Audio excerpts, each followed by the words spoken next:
যারা আওয়ামী লীগ করছেন আমি বলবো দল করবেন, কিন্তু শেখ হাসিনার নেতৃত্বে নয়। আওয়ামী লীগের শেখ মুজিবুর রহমানের সেই যারা বিতর্কিত তাদের নেতৃত্বে আওয়ামী লীগ বাংলার জমিনে চলতে পারে না, চলতে দেওয়া হবে না ইনশাআল্লাহ। এই ভূখণ্ডকে রক্ষা করার জন্য, ইসলামী হুকুমত কায়েম করার জন্য, প্রত্যেকটা মানুষের অধিকারকে ফিরিয়ে দেওয়ার জন্য আমরা কি দেখেছি? অন্তর্বর্তীকালীন সরকার যেই আশা, যে আকাঙ্ক্ষা নিয়ে অন্তর্বর্তীকালীন সরকার হয়েছিল, কিন্তু অন্তর্বর্তীকালীন সরকার সেই আশা এবং আকাঙ্ক্ষার বাস্তবায়ন করছে না। আজকে বিতর্কিত সদস্য নিয়ে পুরা সরকারকে প্রশ্নবিদ্ধ করেছে।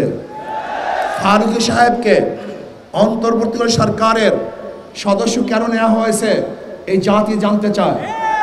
সব জায়গার থেকে এই বিতর্কিত সদস্যের ব্যাপারে আওয়াজ উঠলেও ফ্যাসিস্ট শেখ হাসিনার মতো ঘাড় তাড়াবাই করে এখনো সেই ফারুকীকে বিদায় দেওয়া হয় নাই, মানুষ সেখানেই রাখা হয়েছে।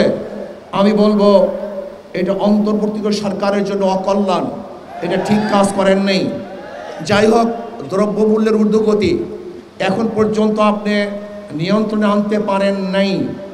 চাঁদা বেড়ে গেছে, আপনারা দেখেছেন এই পর্যন্ত প্রায় 500-র উপরে খুন হয়েছে, 4000-এর উপরে ধর্ষণ, ইফটিজিং, চুরি, ডাকাতির মামলা হয়েছে 4000-এর উপরে।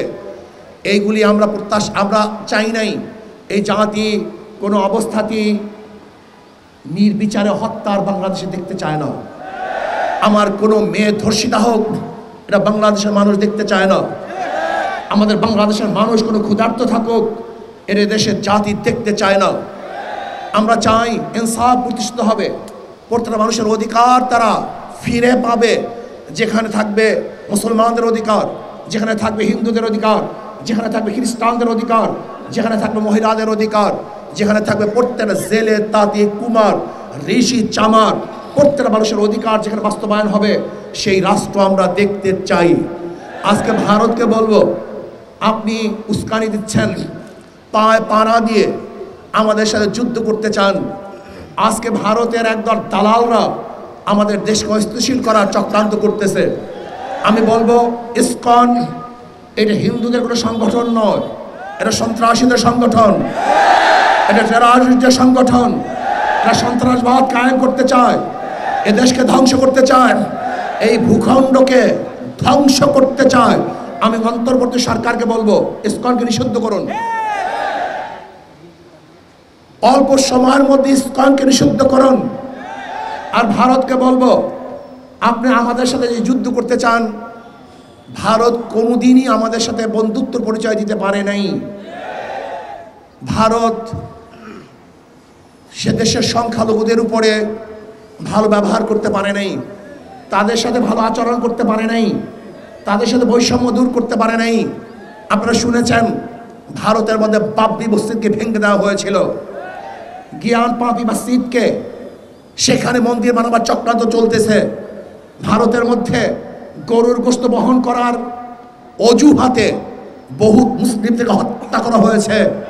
আপনারা দেখেছেন কর্ণাটকে আমার বোন বোরখা পরে কলেজে যাওয়ার কারণে তাকে অপমান করা হয়েছে। আপনারা দেখেছেন হাজারো বোনদেরকে ভারতে ধর্ষণ করা হয়েছে। যেখানে সংখ্যালঘুরা ভারতের মধ্যে পার্সেন্টেজ অনুযায়ী এখনো চাকরি পাচ্ছে না, যেখানে মুসলমানদের পার্সেন্টেজ 25-30-এর উপরে, সেখানে চাকরির হার মাত্র 1%। অথচ বাংলাদেশের সংখ্যালঘুদের হার কত আর চাকরির হার কত আপনি জানেন? 37% আজকে সংখ্যালঘুদের চাকরি, 37%। আমাদের মুসলমানদের চেয়েও তাদের চাকরির পার্সেন্টেজ অনেক বেশি। এরপর আমরা বৈষম্য করছি, অথচ যে ভারতের মধ্যে ধর্মীয় অনুষ্ঠান পালন করতে দেয় না, যেই ভারতের মধ্যে ধর্মীয় মসজিদগুলিকে ধ্বংস করা হচ্ছে, যেই ভারতের মধ্যে বারবার হিন্দু মুসলিম দাঙ্গা সৃষ্টি করার জন্য উগ্রবাদীরা চক্রান্ত করছে, যেই ভারত আমাদের সাথে 71-এ বৈষম্য করেছে, 71-এর স্বাধীনতার পরে 30,000 কোটি টাকার সম্পত্তি ভারত লুট করেছে। আপনি কি জানেন 71-এ এই ভারত আমাদের বাংলাদেশ থেকে বাথরুমের ভালো ভালো টেপগুলি নিয়ে গেছে, বাথরুমের ভেসিনগুলি নিয়ে গেছে। যেই ঘরের মধ্যে ভালো আলমারি ছিল সেই আলমিরাগুলো পর্যন্ত ভারত নিয়ে গেছে। আপনারা জানেন ভালো গাড়িগুলি ভারত আমাদের থেকে চুরি করে ভারতই নিয়ে গেছে। আমাদের দেশে হাজার অস্ত্র ভারত ডাকাতি করে নিয়ে গেছে। ভারত আমাদের সাথে আজ পর্যন্ত ভালো বন্ধুত্ব পরিচয় দিতে পারে নেই। 25 সালা গোলামি চুক্তির মাধ্যমে ভারত আমাদেরকে গোলাম বানিয়েছে। ভারত ফরাক্কাবাদে বাদ দিয়ে আমাদেরকে মরুভূমিতে পরিণত করেছে। আমাদেরকে না খেয়ে মারার চক্রান্ত ভারত করেছে। আজ পর্যন্ত নদীগুলো 54 নদীর আজ পর্যন্ত পানির সমাধান ভারত করতে পারে নাই। দেখেন ইসকনকে নিয়ে আজকে ভারত আমাদের খাদ্য বন্ধ করে দিয়েছে, আমাদের সাথে তারা বাণিজ্য করবে না। চিকিৎসাও বন্ধ করে দিয়েছে, তারা আমাদের চিকিৎসা করবে না। আমাকে কালকে প্রশ্ন করেছে ভারত যদি চিকিৎসা বন্ধ করে দেয় আমাদের অবস্থা কি হবে। আমি বলছি খুব ভালো হবে, আমাদের দেশে ভালো ভালো হসপিটাল আমরা নির্মাণ করব। ভারত যদি চিকিৎসা বন্ধ করে দেয় আমাদের দেশে হাজারো ভালো ভালো ডাক্তার আমরা তৈরি করব। ভারত যদি খাদ্য বন্ধ করে দেয় আমাদের বাংলাদেশের প্রত্যেকটা মানুষ আমরা কৃষক হয়ে যাব। আমি নিজেও কৃষক হয়ে যাব। বাংলাদেশের 1 ইঞ্চি মাটি খালি থাকবে না যেখানে কৃষি করা হবে না। ভারত যদি আমাদের পানি বন্ধ করে দেয় তাহলে আমরা তাদের সাথে যুদ্ধ করে আমাদের ন্যায্য অধিকার আমরা আদায় করব। ভারত আমাদের সাথে যুদ্ধ করতে চায়, আমি বলবো থোড়াই কি আর করি ভারতকে। ভারত আমাদের সাথে যুদ্ধ কোনোদিন করবে না। যদি যুদ্ধ করার দুঃসাহস দেখায় তাহলে ভারতের কালো হাতকে ভেঙে দেব। যদি ভারত আমাদের সাথে যুদ্ধ করতে চায় তাহলে বাংলাদেশের প্রত্যেকটা নাগরিক তারা ঐক্যবদ্ধ হয়ে ভারতকে এমন শিক্ষা দিবে, এমন পরাস্ত করবে, তাদেরকে এমন ভাবে পরাজিত করবে যেই পরাজিত ভারত কোনোদিন দেখে নাই, দেখবে না ইনশাআল্লাহ। আমি বলবো ভারতকে আপনি উস্কানি দিচ্ছেন। আপনার লোকজন আমাদের উপর হাই কমিশনের আক্রমণ করেছে, আক্রমণ করছে হাই কমিশনে নয়, বরং আমি বলবো বাংলাদেশে আক্রমণ করেছে। ভারত আমাদের পতাকাকে অপমান করেছে। আমি বলবো ভারতের বাংলাদেশের পতাকা অপমান হয় নাই, গোটা বাংলাদেশ অপমান করেছে। ভারতে আমাদের উপ হাই কমিশনের মানুষদেরকে আক্রমণ করেছে, অ্যাসাল্ট করেছে। আমি বলবো সে আমাদের উপ কমিশনের মানুষদেরকে আক্রমণ করে নাই, বাংলাদেশের প্রত্যেকটা মানুষের উপর আক্রমণ করেছে। তারা প্রত্যেকটা মানুষকে আঘাত করেছে। আমি ভারতকে স্পষ্ট ভাষায় বলতে চাই, আপনার যদি দুঃসাহস থাকে আপনার যুদ্ধ শুরু করুন। আমরা আগে করতে চাই না, আমরা আগে লড়াই করতে চাই না। আমরা চাই পার্শ্ববর্তী প্রত্যেকটা কান্ট্রির সাথে ভালো ব্যবহার করতে, ভালো সম্পর্ক রাখতে। কিন্তু কেউ যদি আমাদের আঙ্গুল তুলে ওই আঙ্গুল হাতে রাখা হবে না। কেউ যদি আমাদের চক্ষু তুলে ওই চক্ষু শরীরের মধ্যে থাকবে না। কেউ যদি আমাদের সাথে লড়তে আসে ওই পাওকে ভেঙে দেব ইনশাআল্লাহ। আমরা ভয় পাই না, বাংলাদেশের মানুষ কোনোদিন ভয় পায় নাই, কোনোদিন তারা পিছনে হটে নাই, হটবে না, বুক পাতবে, পিঠ দেখাবে না, রাজপথে রক্ত ঢেলে দিবে, কিন্তু কোনো অবস্থাতেই মাথা নত করবে না। বাঘ 1000 বছর না খেয়ে থাকলেও ঘাস খায় না। বাংলাদেশের মানুষ উপবাস থাকলেও ক্ষুধার্ত থাকলেও কাউর কাছে মাথা নত করে না। আমরা বাদশার জাত, বাঘের জাত, আমাদের ইতিহাস আছে। আমরা জীবন বা লড়াই করে এই বাংলাদেশকে রক্ষা করেছি, এখনো করব, ভবিষ্যতেও করব। তৈয়ার থাকুন। ভারতের যে কোনো আগ্রাসী হামলার থেকে আমরা ইনশাআল্লাহ অবশ্যই তাদেরকে প্রতিহত করব, বাধা দেব, এদেশকে স্বাধীন রাখবো ইনশাআল্লাহ। আজকে হোক কালকে হোক ইসলাম হুকুমত কায়েম করব। বসুন্ধরা ডায়াপেন্ট এখন আরো উন্নত। এই হট এয়ার থ্রো টপশিট দ্রুত শোষণ করে সোনামণিকে দেয় কোমল অনুভূতি। ছাত্র আন্দোলনের মৌলিক যে চরিত্র, এটা কখনোই ভুললে তাহলে কিন্তু অন্য অন্য যে সংগঠনগুলো রয়েছে তাদের চেয়ে কিন্তু আরও ঘৃণিত অবস্থায় সেটা কিন্তু তোমাদের ইতিহাস রচিত হবে। সেই বিষয়গুলো তোমরা সবসময় লক্ষ্য রাখতে হবে যে আমাদের নীতি আদর্শ এবং আমাদের জীবন গঠন করা মূল হলো সাহাবাদের অনুসরণ। আলহামদুলিল্লাহ আমরা দেখেছি এবং তোমাদেরকে ধন্যবাদ জানাই যে বাংলাদেশে জুলাই বা আগস্টে যে অভ্যুত্থান ঘটে গেল, এর পিছনে যে ছাত্ররা বৈষম্য বিরোধী যে ন্যায় তাদের অধিকার বাস্তবায়নের লক্ষ্যে তারা যে আওয়াজ তুলেছিল, বাংলাদেশের ভিতরে একটাই ছাত্র সংগঠন যার নাম হলো ইসলামী ছাত্র আন্দোলন। তারা কিন্তু তাদের ব্যানার নিয়ে ন্যায়ের পক্ষে অন্যায়ের প্রতিবাদে তারা কিন্তু জানের ঝুঁকি নিয়ে তারা রাজপথে তারা কিন্তু আওয়াজ তুলেছিল। বিশেষ করে আমি দেখেছি অনেক ছাত্ররা আজকে ইসলামী ছাত্র আন্দোলনে তারা ন্যায়কে প্রতিষ্ঠার জন্যে অন্যায় প্রতিবাদে আওয়াজ তুলতে গিয়ে শাহাদত বরণ করেছে। আমরা দোয়া করছি আল্লাহ তাদেরকে বেহেশতের উঁচু মাকাম আল্লাহ দান করুন। অনেক ছেলেরা পঙ্গুত্ব বরণ করেছে, অনেকের চোখ হারিয়েছে। সেদিনকার আমি যখন চিটাগাঙে গেলাম তখন আমাদের একটা ছাত্র সে আমার সামনে স্টেজে আসলো। ও দুই চোখ দেখে না। ও আইসে যখন বক্তব্য রাখছিল তখন চোখে পানি রাখা যায় না। যে কি করুণ দৃশ্য, আল্লাহ তাদের চোখে পুরোপুরি ভালো করে দেয়। আজকে আপনারা দেখেছেন ছাত্ররা এই দেশকে গড়ার জন্যে তাদের জীবনকে উৎসর্গ করে দিয়েছিল। আজকে বৈষম্য দূর করার জন্যে আজকে ছাত্ররা যে আওয়াজ তুলেছিল ইসলামী আন্দোলন বাংলাদেশ, তাদের এই আওয়াজের সাথে ন্যায়ের পক্ষে আমরাও রাজপথে ব্যানার নিয়ে তাদের পাশে ন্যায়ের পক্ষে অন্যায় প্রতিবাদে আওয়াজ তুলেছিলাম।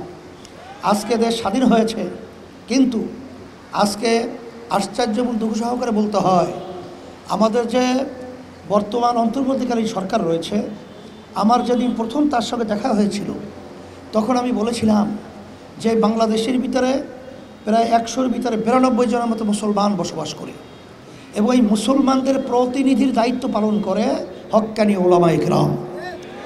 আপনারা যখন কোনো পদক্ষেপ গ্রহণ করবেন, কোনো কথা বলবেন, এদের বিরুদ্ধে যেন না যায় এই বিষয়টা কিন্তু বিশেষ করে আপনারা লক্ষ্য রাখবেন।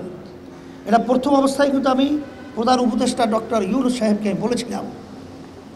শুক্রিয়া, তিনি আচরণগুলো আলহামদুলিল্লাহ অনেকটা ভালো, কিন্তু আজকে যে উপদেষ্টা যাদেরকে নিয়োগ দেওয়া হয়েছে তার ভিতরে কিছু উপদেষ্টা যেটা নাকি আমাদের দেশের জনগণের মনের এবং তাদের চিন্তার বিপরীতে। একটু আগে যে বলেছিলেন আমাদের ফয়জুল করিম মুফতি সাহেব যে ফারুকি সাহেব, সেখানে বৈষম্য বিরোধী ছাত্র আন্দোলনে যারা নাকি জীবন দিয়েছে, রক্ত দিয়েছে এবং যারা নাকি এর প্রতিবাদ করেছিল, তারাও কিন্তু এই উপদেষ্টার বিরোধিতা করেছে। তার বিভিন্ন দিক থেকে সে আমাদের দেশের জন্য উপদেষ্টা হওয়ার যোগ্যতা তার কিন্তু নাই। সারা বাংলাদেশের রাজনৈতিক দল বলতে সবাই মুখ এর ব্যাপারে খুলেছে তার প্রতিবাদে, আমরাও খুলেছি, কিন্তু অন্তর্বর্তীকালীন সরকার এ ব্যাপারে তো কোনো পদক্ষেপ গ্রহণ করেন নাই। এটা কিন্তু আমরা আজকে আমাদের সম্মেলন থেকে এইটা আমরা এক কথায় বলবো, এটা আমরা ভালো নজরে দেখি নাই। আপনারা পরিবর্তন করবেন এবং যারা নাকি বিতর্কিত তাদেরকে উপদেষ্টা থেকে আপনারা সরিয়ে দেবেন, এটা আমাদের দাবি। সাথে সাথে আপনারা লক্ষ্য করেছেন আমাদের দেশ সুন্দর চলছিল, আমরা সবাই একত্রিত হয়ে সুন্দর দেশ গঠন করব, মানবতা এবং ন্যায় বিচার প্রতিষ্ঠা এবং এক কথায় দেশ সুন্দর করার যে প্রত্যয় নিয়ে আমরা যে সংগ্রাম আন্দোলন করেছি। কিন্তু দুঃখ সহকারে বলতে হয় যে কিছু রাজনৈতিক দল তাদের আচরণগুলো এত বিতর্কিত ছিল যে তাদের আচরণের মাধ্যমেই আসলে শত্রুরা কিন্তু বিভিন্ন ধরনের ষড়যন্ত্র করার সুযোগ পেয়েছে। আমরা বলবো যে আপনারা কি সেই 15.5 বছর ইতিহাস ভুলে গেছেন? আপনারা কি সেই 53 বছরের বাংলাদেশ ইতিহাস ভুলে গেছেন? আজকে আমরা উদাত্ত আহ্বান জানাবো, আসেন আমরা সবাই একত্রিত হয়ে আমাদের দেশকে আগে রক্ষা করব, ইসলামকে রক্ষা করব, মানবতাকে রক্ষা করব, তারপরে আমরা ক্ষমতায় যাওয়ার স্বপ্ন আমরা দেখব। কিন্তু এগুলো সংস্কার না করেই আমরা ক্ষমতায় যাওয়ার জন্য পাগল হয়ে গেছি। এটা অত্যন্ত দুঃখ। এই সুযোগে আজকে দেখছেন যে অন্তর্বর্তীকালীন সরকার অল্প সময়ের ব্যবধানে বসতে পারে নাই, চতুর্দিকে শত্রুর ছায়ালাভ, সেখানে তাদেরকে আবার অশান্তি তৈরি করার জন্যে বিভিন্ন পর্যায়ে আজকে ভারত এবং বিভিন্ন এই দেশ যারা ধ্বংস করার বিভিন্ন নীল নকশা তৈরি করেছে, তাদের ষড়যন্ত্র আজকে আমরা লক্ষ্য করেছি। এর সুযোগ কারা করে দিয়েছে? এটা কিন্তু তাদের কাছে প্রশ্ন। আজকে আপনারা দেখেছেন বাংলাদেশে হিন্দুরা এবং সংখ্যালঘুরা যে সুন্দরভাবে এবং স্বাধীনভাবে এক কথায় আমরা অনেক সময় বলে থাকি, মায়ের কোলে যেরকম সন্তান নিরাপদ থাকে, সেরকম আমাদের দেশের মধ্যে সংখ্যালঘুরা সর্বক্ষেত্রে নিরাপদ থাকার পরেও আজকে আমাদের পাশের রাষ্ট্রে ভারত, সেখানে বিভিন্ন সংবাদ মাধ্যম আমাদের দেশকে অশান্তি তৈরি করার জন্যে বিভিন্ন মিথ্যা সংবাদের মাধ্যমে দেশকে বিভিন্ন ধ্বংস করার, বিভিন্ন ধরনের অশান্তি করার বিভিন্ন নীল নকশা তৈরি করেছে। আপনারা দেখেছেন, এ ব্যাপারে আমাদের জাতীয় ঐক্য করতে হবে, জাতীয় ঐক্য গড়ে তুলতে হবে। আগে হুব্বুল ওয়াতানি মিনাল ঈমান, ঈমান দেশের আন্তরিকতা, মহব্বত এবং দেশের প্রতি আন্তরিকতা থাকে ঈমানের একটা অংশ। আমরা বলবো যারা আওয়ামী লীগ করছেন, শেখ হাসিনা এবং তার পরিবারের নেতৃত্বে, আমি বলবো যারা নাকি তাদের নেতৃত্বে এখন আওয়ামী লীগ করার স্বপ্ন দেখছেন, তারা দেশের শত্রু, তারা ইসলামের শত্রু, তারা মানবতার শত্রু। কারণ তারা ভারতের এজেন্ডাকে বাস্তবায়ন করেছে। শেখ প্রধানমন্ত্রী ফ্যাসিস্ট, তিনি বলেছিলেন ভারতকে যা দিয়েছি তা কখনোই তারা ভুলতে পারবে না। কিন্তু আপনি কি এনেছেন সেটা তো আমাদের বাংলাদেশের জনগণের শোনে নাই। তাহলে বোঝা গেল আপনি ভারতের জন্যই আপনি বাংলাদেশে এই মসনদে বসে ভারতের দালালি করতেছিলেন। যারা আওয়ামী লীগ করছেন, আমি বলবো দল করবেন, কিন্তু শেখ হাসিনার নেতৃত্বে নয়। আওয়ামী লীগের শেখ মুজিবুর রহমানের সেই যারা নাকি বিতর্কিত, তাদের নেতৃত্বে আওয়ামী লীগ বাংলার জমিনে চলতে পারে না, চলতে দেওয়া হবে না ইনশাআল্লাহ। সাথে সাথে আমরা নির্বাচনের ব্যাপারে বলেছি, 53 বছর স্বাধীনতার বয়স, আজকে দেশ যাদের যে নিয়মের মাধ্যমে নির্বাচন হয়েছে, এই নির্বাচনের মাধ্যমে ফ্যাসিস্ট তৈরি হয়েছে। এই জন্য ইসলামী আন্দোলন বাংলাদেশ সব রাজনৈতিক দল আমরা পিআর সিস্টেম নির্বাচন প্রবর্তনের জন্য আমরা দাবি তুলেছি। পিআর সিস্টেম আপনারা জানেন, প্রায় 91টা দেশ তাম দুনিয়ার ভিতরে এই পদ্ধতি রয়েছে। আজকে পিআর সিস্টেমের মাধ্যমেই এই দেশে জাতীয় একটা সরকার গঠন হবে এবং এর মাধ্যমেই বাংলাদেশে আমরা সবাই একত্রিত হয়ে সুন্দর দেশ গড়ার একটা প্রক্রিয়া তৈরি হবে। আর এক শ্রেণীর তারা এককভাবে ক্ষমতায় যে আবার ফ্যাসিস্ট হবে, আমাদেরকে জুলুম করবে, আমাদের মাথায় নূর রেখে বড়ই খেয়ে টাকা বিদেশে পাঠিয়ে বেগম পড়া তৈরি করবে, বাংলাদেশের জনগণ দেখতে চায় না, বাস্তবায়ন হতে দেবে না ইনশাআল্লাহ।